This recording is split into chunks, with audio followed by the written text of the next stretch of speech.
નમસ્કાર વિદ્યાર્થી મિત્રો, હું છું નાયક અનિલ સર. વિનાયક ક્લાસીસ ચેનલમાં આપ સૌનું સ્વાગત છે. વિદ્યાર્થી મિત્રો, આજે પાછા આપણે એક નવા જ વિડીયો સાથે આવ્યા છીએ અને આજનું સેશન એટલે કે વિડીયો છે નામાના મૂળ તત્વો ધોરણ 12. વિદ્યાર્થી મિત્રો, આપણે ગયા ઘણા વિડીયોની અંદર આપણે ચેપ્ટર નંબર 6 રોકડ પ્રવાહ પત્રક જે ગુણ 8 માર્ક્સનું છે વિભાગ ડીમાં આવે છે. આ વિભાગ ડીમાં તમને પૂરેપૂરા ગુણ આવે એવું આ ચેપ્ટર છે. વિદ્યાર્થી મિત્રો, તો મેં આગળના જે સેશનમાં ઘણા બધા વિડીયો અપલોડ કરેલા છે, એ વિડીયો ખાસ જોવાના છે. અને એક એક વિડીયોમાં મેં થિયરીથી સ્ટાર્ટ કરીને એક એક દાખલો મેં ગણાવ્યો છે. તો વિદ્યાર્થી મિત્રો, દરેક આ ચેપ્ટરની અંદર 3 પ્રવૃત્તિના દાખલા પૂછાય છે. એ 3 પ્રવૃત્તિના દાખલા આપણે ગણાવ્યા છે. એક પ્રવૃત્તિ આપણે રનિંગમાં છે. 2 પ્રવૃત્તિના દાખલાઓ, એક નાણાકીય પ્રવૃત્તિ અને રોકાણ પ્રવૃત્તિના દાખલા મેં ગણાવી દીધા છે. વિદ્યાર્થી મિત્રો, તો એ દાખલા તમારે જોવાના છે અને જોઈ અને તમારે તૈયાર કરવાના થશે. તો આ જે અહીંયા હું દાખલા જે ગણાવું છું વિદ્યાર્થી મિત્રો, જે આજ દિન સુધીના વર્ષોમાં બોર્ડ સેશનમાં પૂછાઈ ગયેલા દાખલાઓ છે. તો આજે આપણે જે દાખલો ગણીશું એ પણ દાખલા ઘણા બધા વર્ષોમાં પૂછાઈ ગયા છે. તો હવે મિત્રો, આજે આપણે આ ચેપ્ટરનું નામ છે રોકડ પ્રવાહ પત્રક. ભાગ 2 ની અંદર છેલ્લું ચેપ્ટર છે. કુલ ભાગ 2 માં 6 ચેપ્ટર આપેલા છે. એમાં છઠ્ઠું ચેપ્ટર છે રોકડ પ્રવાહ પત્રક. વિદ્યાર્થી મિત્રો, તો રોકડ પ્રવાહ પત્રકની અંદર ગયા વિડીયોની અંદર આપણે કામગીરી પ્રવૃત્તિ, ઉપજ સર્જનની પ્રવૃત્તિને, ધંધાના ઉપજ સર્જનની પ્રવૃત્તિને કામગીરી પ્રવૃત્તિ કહેવામાં આવે છે. વિદ્યાર્થી મિત્રો, તો આ કામગીરી પ્રવૃત્તિમાં ગયા વિડીયોમાં અમે થોડી કામગીરી પ્રવૃત્તિની માહિતી આપેલી, એનું ફોર્મેટ પણ મેં સમજાવેલું છે. વિદ્યાર્થી મિત્રો, તો એ ફોર્મેટ પ્રમાણે આપણે જો દાખલો ગણવામાં આવે તો આજે આપણે દાખલો ગણીશું, પ્રેક્ટિસ કરીશું. અને આ પ્રેક્ટિસ પ્રમાણે જો પ્રેક્ટિસ તમે કરશો તો 100% તમને દાખલો આવડી જશે. વિદ્યાર્થી મિત્રો, તો ચાલો આજે આપણે નો ટાઈમ એટલે કે બગાડ્યા વિના આપણે આ દાખલાની શરૂઆત કરીશું. તો દાખલાની રકમ મેં અહીંયા લખેલી છે. વિદ્યાર્થી મિત્રો, તમે જોઈ શકો છો. દાખલાની રકમ તમારે ખાસ કેલ્ક્યુલેટર અને ચોપડી લઈને ખાસ બેસવાનું છે. ચોપડીનું છેલ્લા નંબરનું આ ચેપ્ટર છે રોકડ પ્રવાહ પત્રક, જેનો દાખલા નંબર 15 આપણે ગણાવવાનો છે. તો ચોપડી લઈને બેસું, મેં રકમ તો લખેલી જ છે, પણ તમારે જો રકમ તમારા જોડે હોય તો ખબર પડે કે કઈ રીતે આપણે અહીંયા રકમો મૂકેલી છે, વિગતો આપેલી છે કઈ કઈ. ઓકે વિદ્યાર્થી મિત્રો, તો ચાલો આજે આપણે શરૂઆત કરીશું દાખલાની રકમ પેલી વાંચવાની. દાખલો કામગીરી પ્રવૃત્તિમાંથી ઉદ્ભવતો રોકડ પ્રવાહ બનાવવાનો છે. તો કામગીરી પ્રવૃત્તિનો રોકડ પ્રવાહમાં તમને વિગતો આપેલી છે. આવકવેરા પહેલાનો નફો, આવકવેરાની જોગવાઈ, સૂચિત ડિવિડન્ડ, ઘસારો, ડિવિડન્ડ મળ્યું, વ્યાજ ચૂક્યું, પાઘડી માંડીવાળી, મિલકત વેચાનો નફો.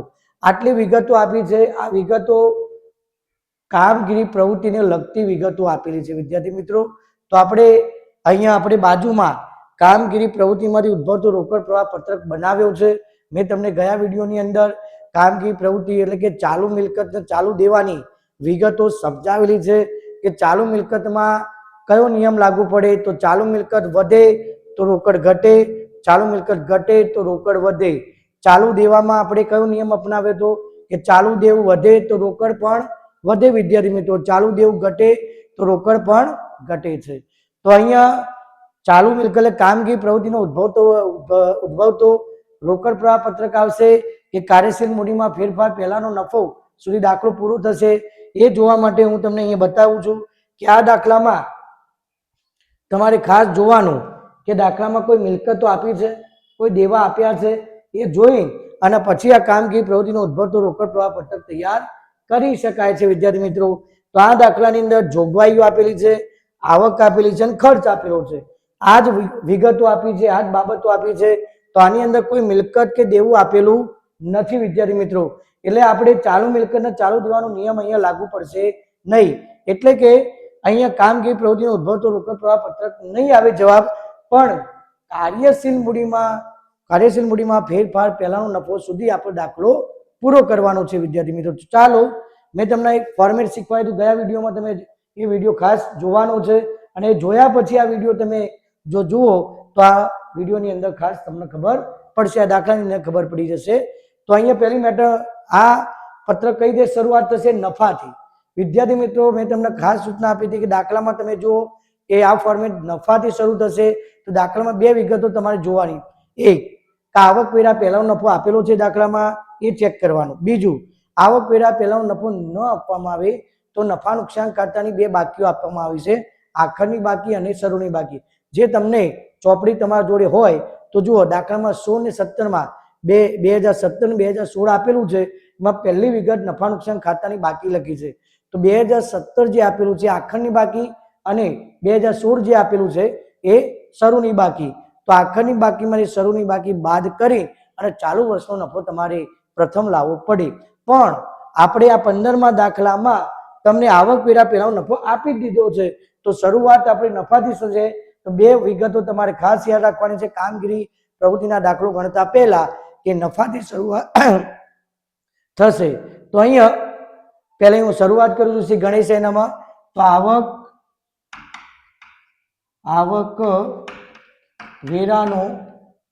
આવકવેરા પહેલાનો નફો. વિદ્યાર્થી મિત્રો યાદ રાખજો, આવકવેરા પહેલાનો નફો અહીંયા ડેશ માઇન ડાયરેક્ટલી અહીંયા બીજા કોલમની અંદર 99,000 લખી દેવાના છે.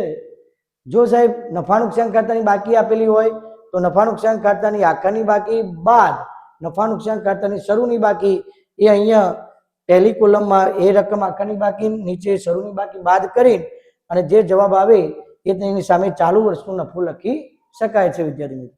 ઓકે વિદ્યાર્થી મિત્રો, ચાલો આના પછી કયું ટાઇટલ હતું? આના પછી કયું ટાઇટલ આવે? ફોર્મેટ યાદ કરીશું. તો આના પછી ઉમેરો આવશે વિદ્યાર્થી મિત્રો. શું આવશે? ઉમેરો. યાદ રાખજો, ઉમેરો. ઉમેરાની અંદર તમને બિન રોકડ ખર્ચ, જોગવાઈ અને ફાળવણી, આવું ટાઇટલ મેં તમને શીખવાડેલું. ઓકે વિદ્યાર્થી મિત્રો, આ તમારે ઉમેરો. એ ઉમેરામાં એટલે શું પ્લસ થશે? આ જ્યારે નફા નુકસાન ખાતું બન્યું હશે ત્યારે નફા નુકસાન ખાતાનો ચોખ્ખો નફો લાવવા માટે આ ખર્ચા બાદ કર્યા છે. જે ખર્ચો ધ્યાનમાં નહોતો લેવાનો એ આપણે ચોખ્ખો નફો ગણતી વખતે ધ્યાનમાં લીધો હોય તો એ અહીંયા એ બાદ કર્યો હોય તો અહીંયા પ્લસ કરીશું એટલે 0 થઈ જશે. તો એને બિન રોકડ ખર્ચ, જોગવાઈ અને ફાળવણી શું બોલાય વિદ્યાર્થી મિત્રો? આ ટાઇટલને શું બોલી શકાય છે? બિન રોકડ ખર્ચ, જોગવાઈ અને ફાળવણી. તો અહીંયા ધ્યાનથી જુઓ, અહીંયા મેં તમને 7 લીટી છોડવાની કહી હતી. તો 7 લીટી આપણે છોડી દઈશું. એટલે 7 લીટી છોડીને પછી તમારે શું લખવાનું? બાદ. શું લખવાનું વિદ્યાર્થી મિત્રો? બાદ. શું લખવાનું? બાદ.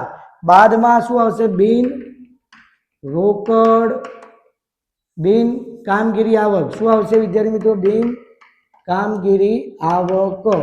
શું લખાશે? બિન કામગીરી આવક. ધ્યાન આપજો વિદ્યાર્થી મિત્રો, પહેલો નફો આવશે, ત્યાર પછી ઉમેરો શબ્દ આવશે. ઉમેરામાં કયું ટાઇટલ યાદ રાખવાનું છે? બિન રોકડ ખર્ચ, જોગવાઈ અને ફાળવણી. બિન રોકડ ખર્ચ, જોગવાઈ અને ફાળવણી. એ ખર્ચા, જોગવાઈ અને ફાળવણી. અહીંયા ઉપર 7 લીટી છોડવાની તમારે. કેટલી લીટી છોડવાની? 7 લીટી. કેટલી લીટી? 7 લીટી છોડી અને પછી બિન કામગીરી આવક લખીશું. એના પછી 4 લીટી છોડીશું. આમાં 4 કે 5 લીટી છોડી અને અહીંયા લખવાનું છે કાર્યશીલ મૂડીમાં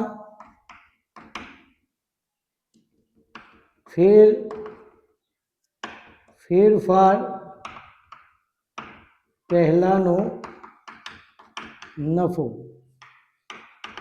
અહીંયા વિદ્યાર્થી મિત્રો કાર્યશીલ મૂડીમાં ફેરફાર પહેલાનો નફો. અહીંયા જે દાખલાની તમે રકમ જોઈ શકો કે આવકવેરા પહેલાનો નફો ઉમેરો, એના નીચે 7 લીટી, બાદ તમે બિન કામગીરી આવકો, એના નીચે 4 લીટી. એ છોડ્યા પછી તમારું ટાઇટલ મેન બનશે કાર્યશીલ મૂડીમાં ફેરફાર પહેલાનો નફો. લખ્યા પછી આના પછી પાછું આ કામગીરી પ્રવૃત્તિમાંથી ઉદ્ભવતો રોકડ પ્રવાહ પત્રક તમારે ટાઇટલ બનાવવું હોય તો આના નીચે ઉમેરો અને બાદ પછી આવે. પણ દાખલાની અંદર ચાલુ મિલકત ને ચાલુ દેવા આપેલા નથી એટલે અહીંયા દાખલો આપણે પૂરો થઈ જશે. તો ફોર્મેટ આગળ જવાનું નથી. તો અહીંયા આટલું ફોર્મેટ લખ્યા પછી ફરી એક વખત ફોર્મેટ આપી દઉં. પહેલો નફો લખવાનો છે, ત્યાર પછી ઉમેરો, બિન રોકડ ખર્ચા, ફાળવણી, જોગવાઈ, એ બધું અહીંયા 7 લીટીમાં આવશે. એ 7 લીટી છોડ્યા પછી આવકો, જે બિન કામગીરી આવકો એટલે નફા નુકસાન ખાતું જ્યારે બનાવ્યું છે ચોખ્ખો નફો ગણતી વખતે આવકો તમે શું કરી છે? આપણે પ્લસ. એ કરી છે પ્લસ. તો અહીંયા કરવાની બાદ. એટલે આપણે 0 થઈ જશે. અહીંયા આવકો કે ખર્ચા ધ્યાનમાં નથી લેવામાં આવતા. કામગીરી પ્રવૃત્તિમાંથી ઉદ્ભવતા રોકડ પ્રવાહ પત્રક ગણતરી વખતે આપણે આ ખર્ચા અને આવકો ધ્યાનમાં નથી લેવામાં આવતું. બિન રોકડ ખર્ચા અને બિન કામગીરી આવકો ધ્યાનમાં લેવામાં આવતી નથી વિદ્યાર્થી મિત્રો. તો અહીંયા કાર્યશીલ મૂડીમાં ફેરફાર, પહેલાનો નફો, અહીંયા આટલા સુધી આ બધી માહિતી અહીંયા આવી જશે. પણ દાખલામાં તમે જોઈ શકો 16મો દાખલો તમે જુઓ, ચોપડીમાં જોઈ શકો કે 16મા દાખલામાં ચાલુ મિલકતો આપી છે. કોઈ દેવાદારો આપ્યા હોય, લેણી ઊંડી આપી હોય, દેવી ઊંડી આપી હોય, લેણદારો, તો આ બધી જે બાબતો આપવામાં આવી હોય, ચૂકવાના બાકી ખર્ચા આપેલા હોય, અગાઉથી ચૂકવેલ ખર્ચ આપ્યા હોય, એ બધી વિગતો જો આપવામાં આવી હોય વિદ્યાર્થી મિત્રો, તો તમારે આના પછી તમારે ફોર્મેટ ચાલશે ઉમેરો અને બાદ. એ ચાલુ મિલકતોની આવકમાં એટલે કે રોકડમાં કઈ વસ્તુ વધે છે એ અહીંયા લખી શકાય. પણ અત્યારે આટલા સુધી જ આપણે દાખલો આવશે તો ફોર્મેટ તમે આ રીતે લખવું પડશે. પહેલું અહીંયા આવકવેરા પહેલાનો નફો, ઉમેરો, બિન રોકડ ખર્ચા, જોગવાઈ, ફાળવણી, અને નીચે કેટલી લીટીઓ વિદ્યાર્થી મિત્રો બોલો તો બધાએ 7 લીટી. અને 7 લીટી છોડ્યા પછી બાદ બેંક કામગીરી આવક, એના નીચે 4 કે 5 લીટી છોડી દેવાની વિદ્યાર્થી મિત્રો. અને પછી કાર્યશીલ મૂડીમાં ફેરફાર પહેલો નફો. તો કાર્યશીલ મૂડીમાં ફેરફાર પહેલો નફો કેવી રીતે આવે? તો આવકવેરા પહેલો નફો અથવા નાનું ખાતાની આખાની અને સૌની બાકી બાદ કરો ચાલુ વર્ષનો નફો, તેમાં ઉમેરો, ખર્ચા, ફાળવણી, જોગવાઈ સાહેબ ઉમેરાય અને બિન કામગીરી આવક બાદ થાય. ત્યાર પછી કાર્યશીલ મૂડીમાં ફેરફાર પહેલાનો નફો આવી જશે. તો ખબર પડી હશે વિદ્યાર્થી મિત્રો ફોર્મેટ કઈ રીતે લખવું અને 4 ગુણ કેવી રીતે મેળવવા. હવે આ ફોર્મેટ જો તમને આવડી ગયું હોય, લખત ચોપડાની અંદર તમારે લખવાની પ્રેક્ટિસ કરવાની છે. જેટલું તમે લખશો એટલો આ દાખલો પાવરફુલ તમને આવડશે. તો ચાલો હવે દાખલો ગણવાની શરૂઆત કરીએ વિદ્યાર્થી મિત્રો. તો અહીંયા મેં પહેલી વિગત આપી દીધી છે આવકવેરા પહેલાનો નફો. અહીંયા આવકવેરા પહેલાનો નફો 99,000 આ બીજી કોલમમાં તમારે લખી દેવાનો છે વિદ્યાર્થી મિત્રો. ત્યાર પછી ઉમેરવું જોઈએ આવકવેરાની જોગવાઈ. તો જોગવાઈ છે, જોગવાઈ એક પ્રકારની આપણા માટે નુકસાન કહેવાય, અનામત કહેવાય. એ જોગવાઈ આપણા માટે ખર્ચ કહેવાય. તો શેમાં લખવું, આવકમાં કે જોગવાઈમાં? તો ઉપરમાં લખવાનું. તો અહીંયા લખવાનું કે આવક વેરાની જોગવાઈ, જોગવાઈ ફાળવણી કરી છે આપણા માટે ખર્ચ કહેવાય. તો કેટલી છે જોગવાઈ? 29,000 અહીંયા લખવાની વિદ્યાર્થી મિત્રો, 29,000 લખી દેવાની. ઓકે વિદ્યાર્થી મિત્રો. જોગવાઈ ફાળવણી અહીંયા કરવેરા જોગવાઈ આનું બીજું નામ છે. એને ઇન્કમ ટેક્સ એટલે જોગવાઈ આપણે આપવી જ પડે, ઇન્કમ ટેક્સ ચૂકવવું પડે, જોગવાઈ કરી રાખવી પડે એટલા માટે. એના પછી સૂચિત ડિવિડન્ડ, સૂચિત ડિવિડન્ડ પણ જોગવાઈ છે. તો સૂચિત ડિવિડન્ડ પણ ઉપર જ આવશે વિદ્યાર્થી મિત્રો. સૂચિત ડિવિડન્ડ અહીંયા જ લખાશે. આ આવક નથી, સૂચિત ડિવિડન્ડ જોગવાઈ છે. અહીંયા કેટલી છે? 39,000 અહીંયા લખી દેવાની છે. તમારે 7 લીટી છોડી છે એટલે બધી જ વિગતો આવી જશે. ત્યાર પછી ઘસારો માંડીવાળો પડે, ઘસારો બાદ કરવો પડે એટલે માંડીવાળી ફાળવણી કરવી પડે છે. તો ઘસારો પણ એક પ્રકારનો ખર્ચ તરીકે અહીંયા આપણે નાનું ખાતે ઉધાર કર્યો હોય તો ઘસારો કેટલો છે વિદ્યાર્થી મિત્રો? 22,000 રૂપિયા અહીંયા લખી દેવાનો છે. વિદ્યાર્થી મિત્રો તમે જોઈ શકો જોગવાઈ, ફાળવણી, ડિવિડન્ડ આ બધી જ વિગતો તમારા ઉમેરાની અંદર કે બિન રોકડ ખર્ચ, જોગવાઈ અને ફાળવણીની અંદર લખવી પડશે. દરેક દાખલામાં આ બાબતો આવતી રહેશે. તમારે ધ્યાન આપવાનું છે. આવકવેરા જોગવાઈની જગ્યાએ તમારે કરવેરા જોગવાઈ પણ આવી શકે છે તો પણ તમારે લખવું પડશે, જે 16મા દાખલામાં છે. ચલો ડિવિડન્ડ મળ્યું. હવે અહીંયા મળ્યું લખ્યું છે, ડિવિડન્ડ મળ્યું, વ્યાજ મળ્યું. તો મળ્યું હોય તો વિદ્યાર્થી મિત્રો આવક કહેવાય. મળ્યું એટલે આવે, રોકડ ખાતે ઉધાર, ડિવિડન્ડ ખાતે જમા, રોકડ ખાતે ઉધાર, વ્યાજ ખાતે જમા. આ આપણી આમ નોંધ આપણે બનાવીએ છીએ. તો મળ્યું હોય, મળ્યું તો આવક કહેવાય. મળ્યું બંને અહીંયા આવશે. બિન કામગીરી આવકમાં તો ડિવિડન્ડ મળ્યું. તો અહીંયા આપણે 4 લીટી છોડી છે. હવે ડિવિડન્ડ મળ્યું અહીંયા લખવું પડશે. ડિવિડન્ડ મળ્યું, કેટલું મળ્યું છે જોઈ લો વિદ્યાર્થી મિત્રો. અહીંયા ડિવિડન્ડ મળ્યું છે 21,000. 21,000 પહેલી જ કોલમમાં લખાશે 21,000. ત્યાર પછી અહીંયા વ્યાજ મળ્યું છે. તો વ્યાજ મળ્યું છે વિદ્યાર્થી મિત્રો, મળ્યું છે તો શું કહેવામાં આવે છે? આવક. તો પાછું વ્યાજ મળ્યું, વ્યાજ મળ્યું. યાદ રાખજો મળ્યું હોય એ બધી આવક કહેવામાં આવશે. વ્યાજ મળ્યું કેટલી છે વિદ્યાર્થી મિત્રો? અહીંયા કેટલું છે? 20,000 રૂપિયા અહીંયા લખીશું. 20,000 રૂપિયા, 20,000 રૂપિયા. ત્યાર પછી વ્યાજ ચૂકવ્યું, ચૂકવ્યું એટલે રોકડ જાય, બિન રોકડ ખર્ચ આવ્યો વિદ્યાર્થી મિત્રો. ચૂકવ્યું, ફાળવણી, જોગવાઈ આ બધું ઉમેરાની અંદર તમારે પ્લસ કરવાનું છે. અને મળ્યું હોય, નફો હોય આ બધું તમારે આવકમાં લખવાનું છે. બિન કામગીરી તો વ્યાજ ચૂકવ્યું તો શેમાં આવશે? ઉપર આવશે વ્યાજ ચૂકવ્યું, વ્યાજ ચૂકવ્યું કેટલું ચૂકવ્યું છે વિદ્યાર્થી મિત્રો જોઈ શકો તમે 28,000 અહીંયા લખ્યા છે તો 28,000 લખી દઈએ આપણે વ્યાજ ચૂકવ્યું છે ત્યાર પછી પાઘડી માંડીવાળી એટલે ફાળવણી કરવી પડે પાઘડી માંડીવાળી તો એ આવક નથી વિદ્યાર્થી મિત્રો એ ઉમેરાની અંદર આવશે તો પાઘડી માંડીવાળી ધ્યાનથી જુઓ વિદ્યાર્થી મિત્રો પાઘડી માંડીવાળી કેટલી 15,000 આ 15,000 લખાઈ ગયા ત્યાર પછી છેલ્લી લાસ્ટ છેલ્લી વિગત મિલકત વેચાણ નફો લખ્યો છે વિદ્યાર્થી જો નુકસાન લખ્યું હોય તો એ જોગવાઈ ફાળવણીમાં ઉમેરામાં લખવાનું પણ અહીંયા નફો લખ્યો છે એટલે આવક નફો લખ્યો છે એટલે ફાયદો થયો તો અહીંયા મિલકત વેચાણ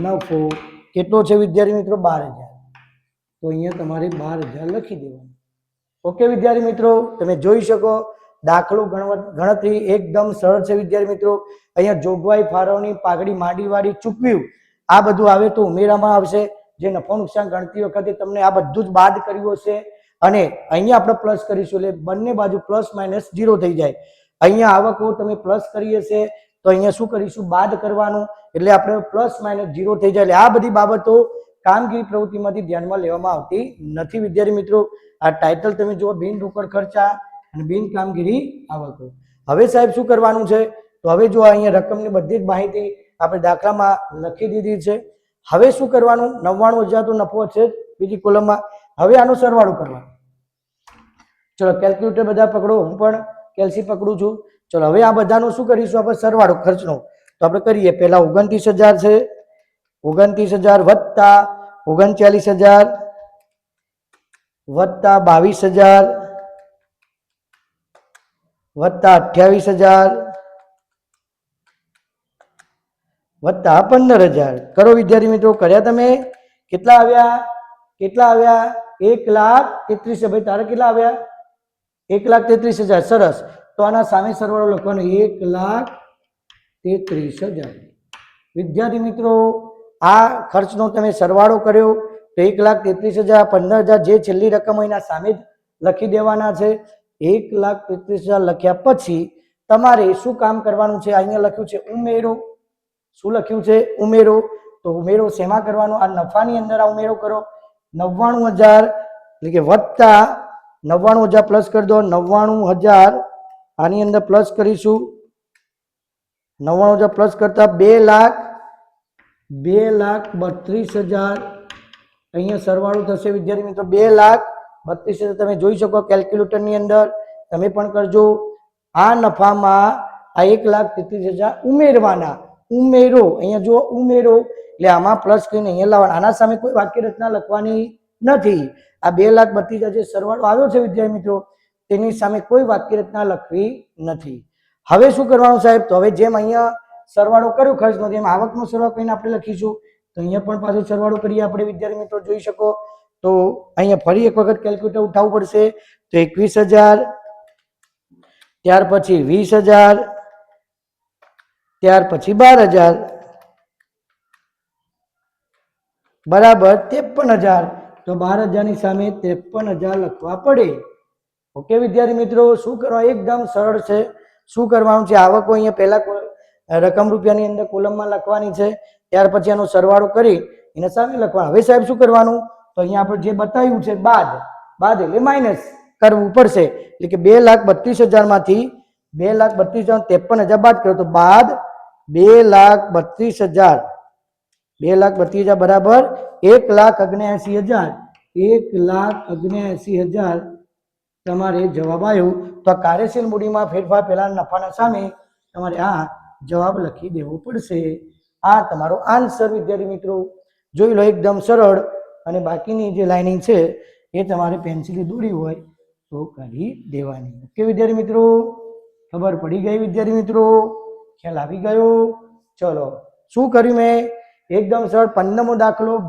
ઘણી વખત પેપરમાં પૂછાઈ ગયો છે વિદ્યાર્થી મિત્રો આનું ઉદાહરણ નંબર 5 અને 6 તમારે ઘરે ગણવાનું છે વિદ્યાર્થી મિત્રો ઘરે જાતે ગણવાનું છે હું પણ ગણાઈશ પણ તમારે ખાસ ગણવાનું થશે આઈએમપી છે મોસ્ટ આઈએમપી 15મો દાખલો જો આવડી જાય તો તમારા સેકન્ડ પરીક્ષામાં કે થર્ડ એક્ઝામમાં પૂછાય તો તમને આવડી શકે વિદ્યાર્થી મિત્રો તો અહીંયા 15મો દાખલો આપણે ગણાવ્યો છે.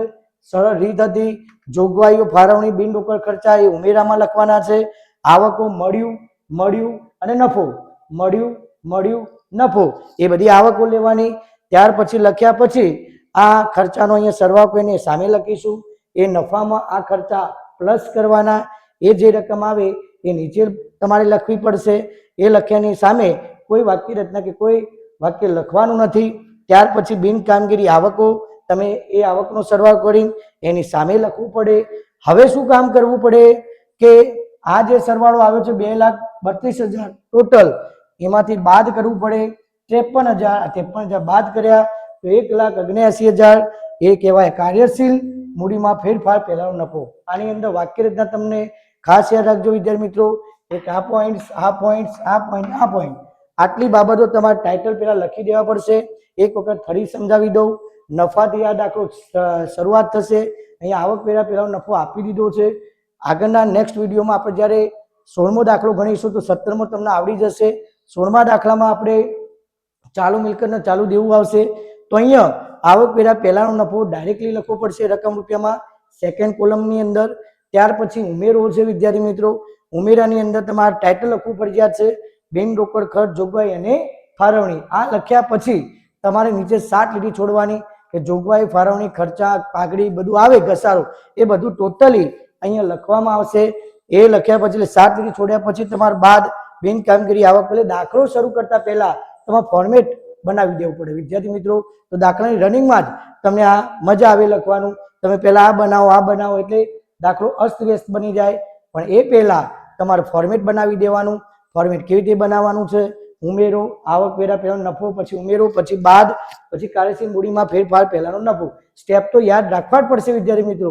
જો સ્ટેપ યાદ નહીં રાખો તો આવો જો દાખલો ભૂલથી પૂછાઈ જાય તો આપણે 4 ગુણ જતા રહે, તો યાદ હશે 4 ગુણ પ્લસ થઈ જશે વિદ્યાર્થી મિત્રો. તો અહીંયા દાખલો કેવી રીતે ગણાય એ તમને હવે ખબર પડી ગઈ હશે.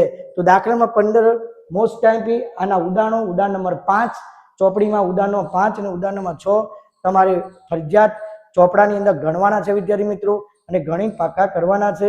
હવે પછીના નેક્સ્ટ વિડીયોમાં આપણે 16મો અને 17મો દાખલો ગણીશું.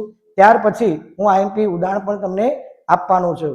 તો આઈ હોપ કે આ વિડીયો તમને ગમ્યો હશે. તો ગમ્યો હોય તો આ વિડીયોને લાઈક કરજો વિદ્યાર્થી મિત્રો, કોમેન્ટ્સ કરજો, શેર કરજો અને સબસ્ક્રાઇબ કરવાનું ભૂલવાનું નથી વિદ્યાર્થી મિત્રો. જેને સબસ્ક્રાઇબ કર્યું છે એને ફરીથી સબસ્ક્રાઇબ કરવાનું નથી, પણ આ વિડીયો વધુમાં વધુ શેર કરો તો તમારા જેવા વિદ્યાર્થીઓને પણ આ વિડીયો જાણવા મળે. તો હવે આ સેશનને અહીંયા પૂર્ણ વિરામ કરીશું. જય હિન્દ.